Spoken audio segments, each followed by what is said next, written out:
Chapter 5. One cold night in Min's ward, Petey lay awake. As the furnace roared, he strained to look sideways at the dim reflection of his wheelchair. Something had moved. He'd seen something move. Squirming and twisting, Petey struggled to see directly. Again something moved, but as Petey searched the dim reaches of the glow, the heater kicked off and left the room in still darkness. Now Petey heard something, a faint scratching sound on the sheet covering his wheelchair. He stared into the black nothingness. Afraid but excited, 5 minutes he waited, his heart pounding. With a click and roar, the furnace billowed back to life, flickering dim light back across the wheelchair. Petey jerked wildly in a triggered reaction.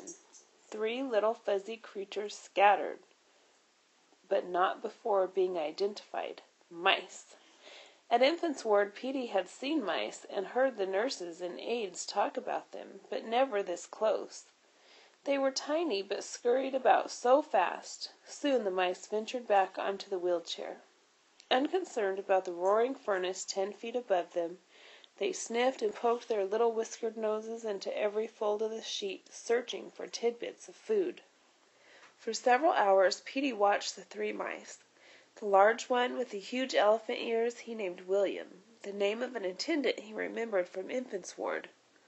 The 2 smaller mice could have been brother and sister, one gray and the other black. They became Cloud and Blackie. After the first few nights, Petey hoped for cold weather so he could watch his little friends by furnace light. He also started guarding pieces of food which fell on his sheet at mealtime. Flopping his arms, he caused crumbs and chunks to settle between the folds, hiding them from the attendant. If the day's food storage had not gone well, because of the attendant brushed off his sheets, Petey mysteriously broke into a coughing spell, spewing food all over his cover sheet. It became a delicate art. If he coughed too hard, they changed his sheet with a clean one.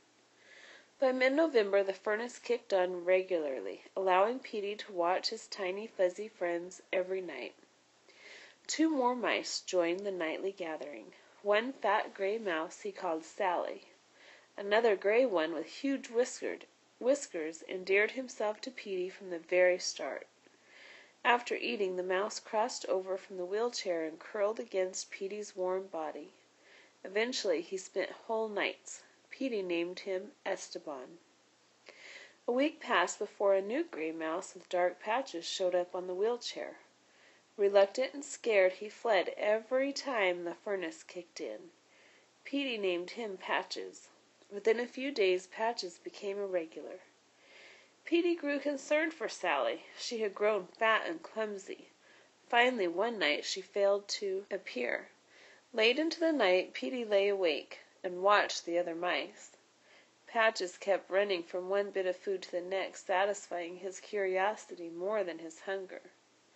As usual, Esteban had crossed over to the bed and curled up near Petey's side, asleep.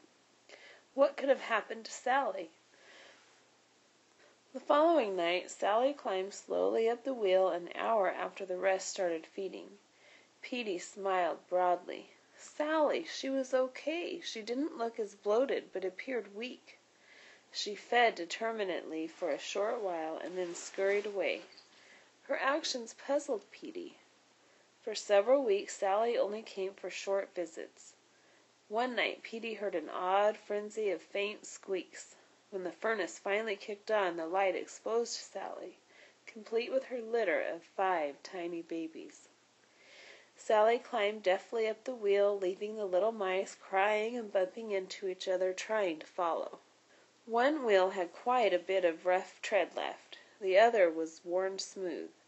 Petey watched the baby mice work to climb the smooth tire their mother had climbed up so easily.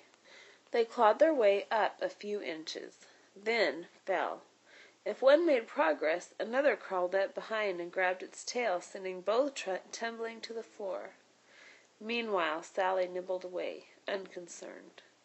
The smallest of the 5 babies never had a chance. Shoved aside and crowded out, the runt finally wandered across the open floor to the other tire and clawed his way successfully up the treaded wheel. By the time he reached the top, the other babies discovered the secret and ran over to follow.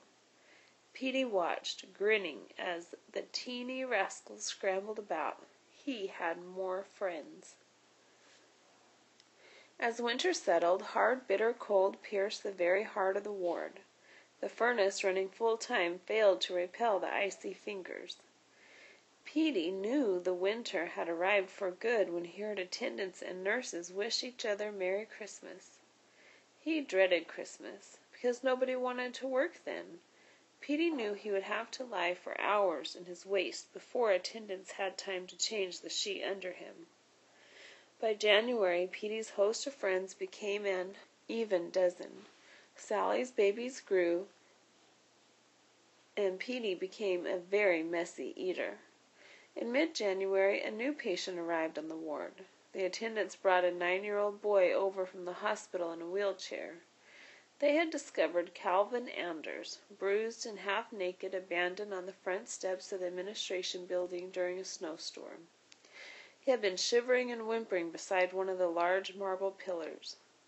Mildly retarded with severe club feet, Calvin cowered from everyone. Maybe because of their age or because of their wheelchairs, Petey and Calvin fascinated each other.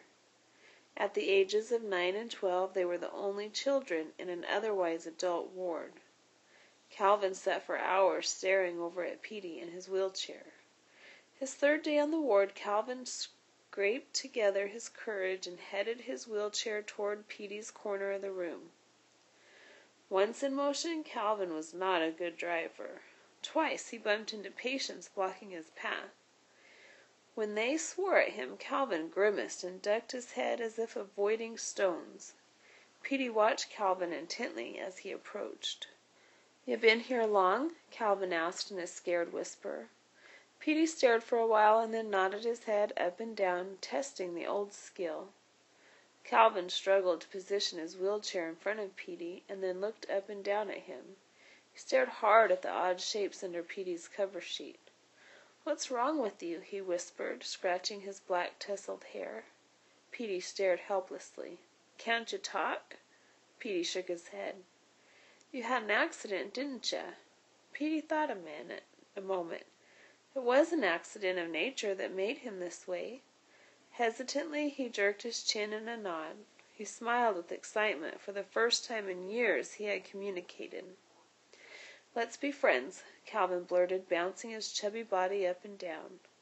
Again Petey jerked his head in a nod, smiling. Throwing away the last of his caution, Calvin blurted, "I can get my bed moved over near yours. Is that okay?" Petey grinned, nodding.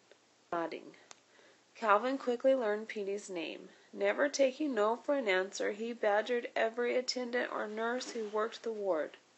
Finally, he found one willing to arrange for him to sleep near Petey. The first night sounded like two children at a slumber party. Calvin kept whispering in the dark while Petey smiled and grunted acknowledgment. Twice Blackie and Patches tried to approach the wheelchair, but the talking scared them away. Petey couldn't wait to show Calvin his small friends. Late that night, before he fell asleep, he remembered seeing Sally, Cloud, and Esteban crawl up the wheelchair to eat. Once during the night he woke to find Esteban curled next to his cheek. The little whiskers tickled him, and Petey smiled. Life was wonderful. The next few weeks brimmed with discovery. Calvin, true to his nature, pestered the attendants until they pulled Petey next to the windows. Petey grinned and flailed his arms to show his approval. Time spent with Calvin triggered dreams for Petey. He dreamed of playing with two children, one a girl, the other a boy. The dreams were so real. The vocabulary between Petey and Calvin also grew each day. Instead of simple nods, Petey's gestures became more subtle. A frown or smirk, the twitch of an eye, a wrinkled forehead. Every gesture became a thread woven into a larger tapestry. To help matters, Calvin slowly learned to ask questions that could be answered with a yes or no. Petey tried to tell Calvin about his friends, the mice. Nothing made sense, though. After several days of gesturing, Petey finally gave up. One morning a week later, Calvin rolled over to Petey after breakfast. "Hey, Petey," he said with his high-pitched, squeaky voice. "You should have seen all the mice in your wheelchair last night. I woke up and could see 'em in the light from the heater. There was a whole bunch." Petey broke into a huge smile and nodded his head. "Aye, aye," he squealed. Looking up at the furnace and down at the floor, he flopped his arms in glee. "That's what you were telling me last week, wasn't it?" Calvin asked. Petey smiled and squealed again. "Aye, aye." "Maybe we can catch one," Calvin added. Calvin's words caught Petey by surprise. He scowled, shaking his head no. "Ooh, ooh," he growled. "We'll see," Calvin said mischievously. That night Calvin and Petey waited for the mice to come. Petey had been quite successful during supper at being messy. Shortly after the lights went out, the parade of mice began. First came Sally's 5 youngsters, followed by Sally herself. Next came the new gray mouse that Petey had named Sun. William and Cloud showed up about the same time over opposite sides of the chair. Then came Esteban, Blackie, and last of all, Patches. After a half-hour of eating, Esteban crossed over to the bed and curled up next to Petey. Calvin could be seen blinking hard at the spectacle. Petey was prepared to flail his arms and grunt loudly if Calvin tried to catch or hurt any of his friends. "You're actually friends with them, aren't you?" "Aye, aye," Petey cried. "What's all the racket, boys?" the attendant, Scully, asked as he approached. Both boys looked up with guilty stares, their secret intact. First, the attendant helped Calvin get dressed and into his wheelchair. After sending him over for breakfast in the day room, he turned to Petey. "Okay, you're next." Reaching down to start cleaning, his eyes fell on Petey's cover sheet. He shouted over his shoulder, "Hey, Ed, come here a second." The other attendant walked over. "What is it?" "Look at this." Scully pulled off the sheet and roughly shook away the mouse droppings. "We need some rat poison."